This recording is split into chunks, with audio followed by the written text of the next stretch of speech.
What's up, guys? So I know this is the video that a lot of you guys have been patiently waiting for. Today, we're gonna diagnose what happened to the Mustang. If you remember, we were at the track, lost all oil pressure, and we gotta figure out what it is. Hypothesis, maybe something related to the oil filter coming loose or oil lines being faulty. I don't know why I'm talking so weird, from the manufacturer. So there's apparently recalls on this. I'm hoping that's what it is. So this video is going to be an uncut video of me tearing down the Mustang, because in the event that I need to show this to a dealership, I want to be able to show them that we haven't tampered with anything. Tommy actually wanted me to power wash all the oil off of the car before I brought it in the shop so I don't make a mess. But I want to be able to easily prove where the oil came from and what happened. So if you notice, I'm wearing a Super JDM Origin jumpsuit. What would this be called? Overalls? I don't know. But not because I'm trying to be cool or anything. I've had this for a while, but I never wanted to use it. But I'm like, man, I'm probably gonna get covered in oil, and Alberto's been cutting fiberglass, so there's fiberglass all over the ground, even though I swept, and I just cleaned the Porsche, so I don't want to get a bunch of fiberglass in the Porsche, so I figured I'll throw this over my clothes. If you look, the other day Alberto actually did start fitting a bunch of the spare Vertex kit that I have, so he got the front end done, so I can get this stuff wrapped and then have super pretty backup bumpers and stuff. So, pretty rad. Well, we'll get started on this thing, and we shall throw it up in the air. I think I'm gonna pop the hood so we can get a little bit of light shining through to make it a little bit easier to see what's going on. I will say though, right now with the information that I've read online, I am leaning towards this being a actual manufacturer defect over some sort of incident from going off track. I will say though, from the sounds and everything the engine made, I don't think that there's any internal damage to the engine. I think it's still salvageable because the car did give me the low oil pressure warning, but you never know. When we put oil back in this thing, she might be knocking, so we'll see. So looking underneath the car before I start removing anything, you can see that this drip tray did do a pretty good job at containing the oil up there. It looks like most of the residue is kind of in this area. You can see that it flung onto that wheel, which is what coated my brakes and made me not able to stop.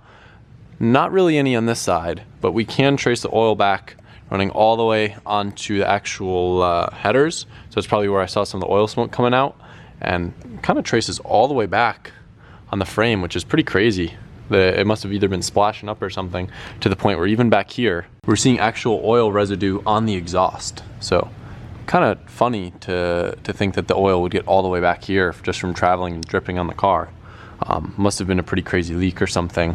But I mean, that still puzzles me that without burning off, it could somehow travel all the way down the exhaust and get oil on the muffler. So maybe that was just splashing up. I don't know. So I went ahead and put this actual teardown table? Yeah, that's what it's called. So this table has like a hole in it for catching fluids and stuff, so I put this underneath the pan hoping that if there is a lot of stuff dripping, it'll catch here. I hope I don't get too covered in oil, because I actually really do like this. I don't want it to get covered in oil, but that's what it's for. So this is going to be the long uncut clip. Well, actually I'll probably wait until I have the tools, and then I'll make it the long uncut clip, so Ford can't be like, oh, you tampered with it, you did this, you did that, I didn't even clean anything. So hopefully we'll pull this pan away and it'll reveal whatever happened. Please don't fling oil on me. Thank you. I don't even know. Oh, that's oily. Gross. I don't think you guys understand. It's not that I'm afraid of oil. There's literally probably a quart of oil just sitting in this pan right now that I can see from the top. So I'm just waiting for it to pour all over me at any given moment. Hopefully this table will catch most of it. That's the goal, at least.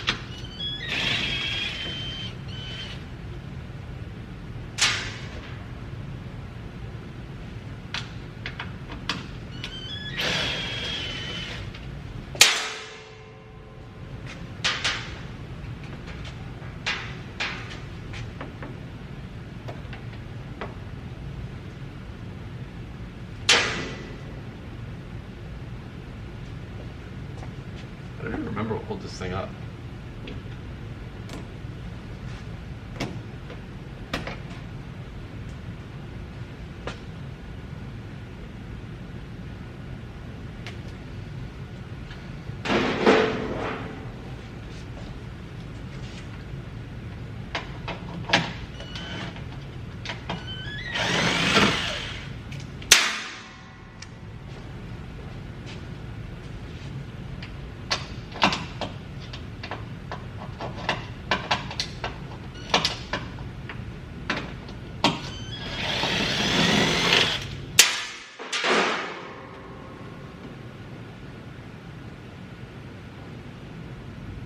Stupid Torx bits.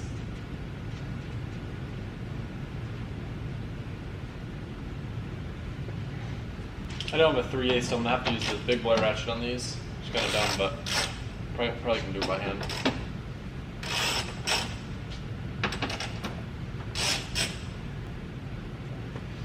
So I can't figure out necessarily how to get this tray completely off, because it seems like it goes pretty far up and it's somehow, the splitter looks like it's like riveted on.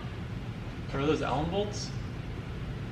I don't understand necessarily how to take this this tray completely out, so I guess we're just gonna leave it on because it looks like it's attached to the front lip somehow. But I think we'll be able to see what we need to see. Let me take my gloves off so I can film with my camera, and then we'll poke around in there and see what's going on. So the first thing that I did, I started looking kind of like by the oil cooler lines and stuff, and although there's a little bit of residue, it doesn't appear that anything is damaged, anything was hit, anything is broken. And it seems like the majority of the oil is kind of all around the oil filter. So the only thing that I could think of doing right now is seeing if the oil filter is loose, because if it is, that would explain a lot. I don't see any dead obvious things underneath the car that would explain where the oil is coming from. All right, first hypothesis test. Let's see if this guy is loose. And the oil filter is not loose. It is absolutely tight. So that is not where oil is coming from. I'm giving it a decent amount of pressure and there's zero play. So this is where it gets interesting. I'm probably gonna do some research real quick and see where those oil line failure points are so I can inspect and see if maybe that's where the oil is coming from, because I'm kind of stumped now. Probably not the smartest thing in the world, but I really am kind of stumped for how I can actually isolate where the leak is coming from, because there's oil everywhere. So what I'm going to do, it's kind of a waste, but that's all I got. I'm gonna put some VR1 in it until it reads full on the dipstick. Try to start it just to try to see if I can visually just inspect where the oil is coming out of. I think so long as there's no damage done already, which it didn't sound like, I think we should be okay by doing this. But that's what I'm gonna do. Just for reference, I just put 5 quarts of VR1 in here. Still not showing on the dipstick, so we lost at least 5 quarts on the track. I'm assuming we lost all the oil, but we'll see. It took about 8 quarts, so yeah, we definitely had no oil in this thing. But what I'm gonna try to do, hopefully, I don't know if this car will build oil pressure just cranking, but if it does, then we'll be able to see from cranking. I don't know if it'll build enough oil pressure while cranking to be able to see a leak. So hopefully I can do that, and then I won't even have to turn it on, but we'll see. I really hope it doesn't spray in my face, but it very well might. But we gotta figure out where this leak is coming from, so I'm gonna do my best to pay attention. Go ahead and crank it. Stop, stop, stop, stop. All right, it looked like it all shot from underneath. What the heck? Good thing I wasn't standing there, huh?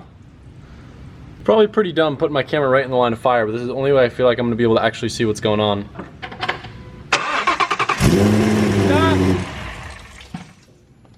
So it appears as if somehow, I don't know how you would even explain this. There's like an O-ring behind the oil filter that looks like it's not in the right spot, which doesn't make any sense. But if you look underneath here, you see that little rubber piece? I don't know how it would even get like that.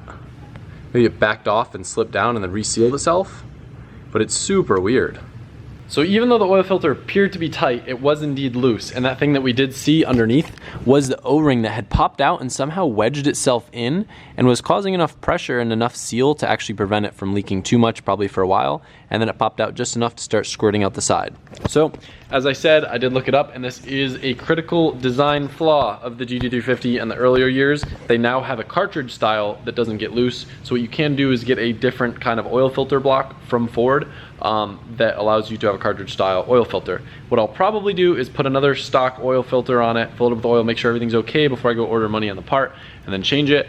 Yeah, I just want to get the car on the road as soon as possible rather than waiting for that, because I got a friend coming into town that I was going to let use the Mustang while they're in town. So anyway, but we're going to do one more thing while we're here that I'm excited to do, that I think you guys will be stoked on. So get stoked. If you notice, I haven't been riding the pit bike, and it's actually because I found out, I guess it's on this side, pretty much all the spokes were broken. So I've been riding around with like no spokes. So I found out it was actually cheaper. Well, not cheaper, but it was pretty cheap. It was like $100 for just 2 new wheels for it. So I got some sweet gold wheels. I got some carbon fiber looking plastic, a different seat, and some new tires. So I think I'm gonna pull this thing apart. I'm trying to clean it up and make it look nice. Because right now it's been kind of rinky dinky, and I think it can make it look really nice just with a little TLC.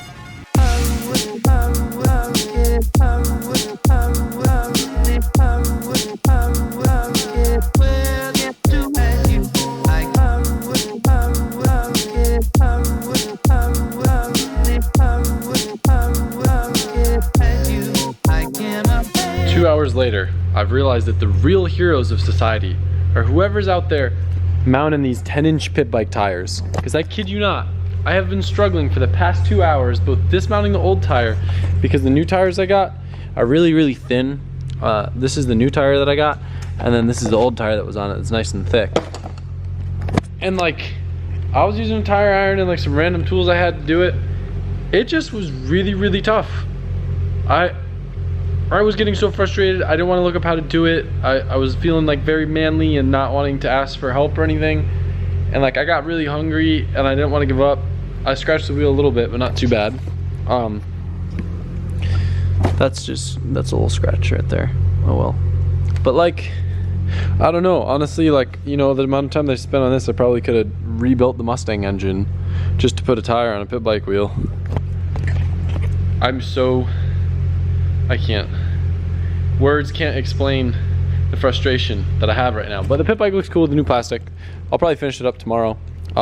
It's taking everything in me as well. I wanted to strip it down and sand down the frame and repaint it or get it powder coated or something. But like, there's so many more important things that I should be doing with my time than powder coating a pit bike. So for now, we'll just put the new plastics on and I'll finish that tomorrow. Should look pretty sweet. Maybe do some stickers on it. And I'll show you guys real quick. Terrible place to show you. Maybe I can show you when I get back home. I'll show you when I get back home. But I spent a long time this morning cleaning up the Porsche after the track day, and I'm very, very proud of how it came out.